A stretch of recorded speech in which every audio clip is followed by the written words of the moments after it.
wëndeelu Baay Faal na ngeen ci maandoo.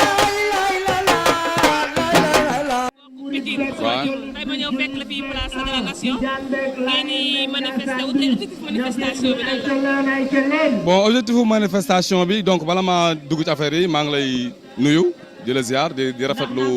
sa teewaay fii waaw di rafetlu waa DSTV seen liggéey donc comme toujours dès le commencement aar lu ñu bokk dafa dégagé woon ñeenti points yoo xam ne nii ci la ñuy diriger suñu combat donc comme ni ma ko waxee sànq rek benn point bi mooy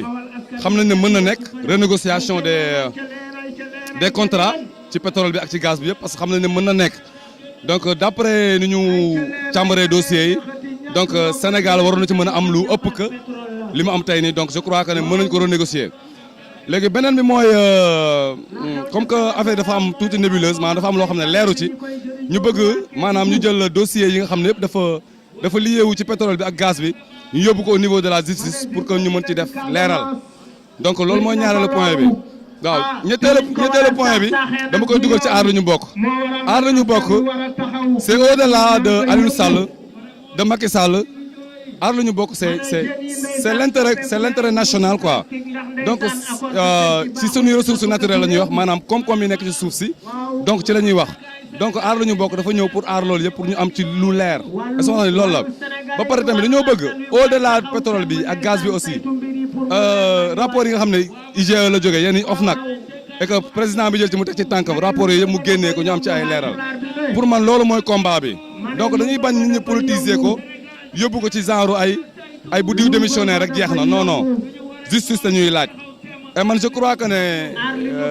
ku deful dara doo ragal justice donc dañ jël dossier yi ñu jëbal ko justice def ci liggéeyam aar ñu bokk loolu lay laaj.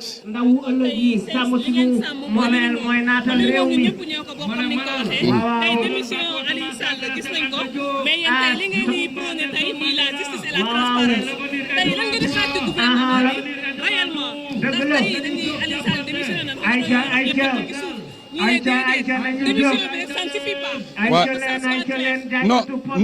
non suñu objectif nekkul woon démission Aliou Sall parce que loolu mu démissionné mu ñàkk démissionné bon ça ne change rien ñun éclaircissement la ñuy laaj maanaam mu leer est-ce que ma ne donc moom dañ ko tuumaal liñ koy tuumaal moom seetalu ci boppam est-ce que ma ne kenn seetalu ko ci donc loolu lañ bëgg ñu yóbbu ko au niveau de la justice ñu leeral ko est-ce que ma ne il a démissionné bon loolu lu baax la mais léegi na yoon def liggéeyam mooy ñu leeral mbir yi et au-delà aussi de Aliou Sall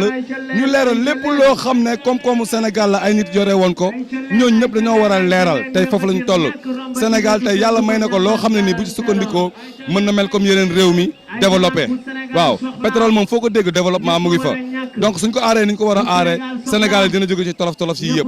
donc encore une fois ñuy waxaat ñëpp ñun justice la ñu bëgg maanaam na leer est-ce que ni diw jël na wala jëlul buñ ko yóbboo ci yoon yaakaar naa ne dina leer diw def na wala deful tamit la même chose donc encore une fois aar lu ñu bokk ci loolu la taxaw renégociation des contrats est-ce que ni dossiers yi ñu yóbbu ko au niveau de la justice lié au pétrole ñu yóbbu ko au niveau de la justice ñu leeral ko donc je pense que ne loolu leer na bu ñu kenn jël suñu combat di ko personnaliser pour benn nit pour benn Aliou Sall benn kii c'est au-delà de Aliou Sall quoi. ñu ngi leen di remercier et que yéen a ngi def seen liggéey tamit parce que pour mu leer il faut que tamit yéen tamit ngeen am ci wàll parce que tamit yéen ay taskatu xibaar yi yéen a koy yóbbu ci ñu koy yëgal mu dem ba ci suufa suuf ñu ngi leen di gërëm bu baax. merci. wëndeelu Baay Faal na ngeen ci maandoo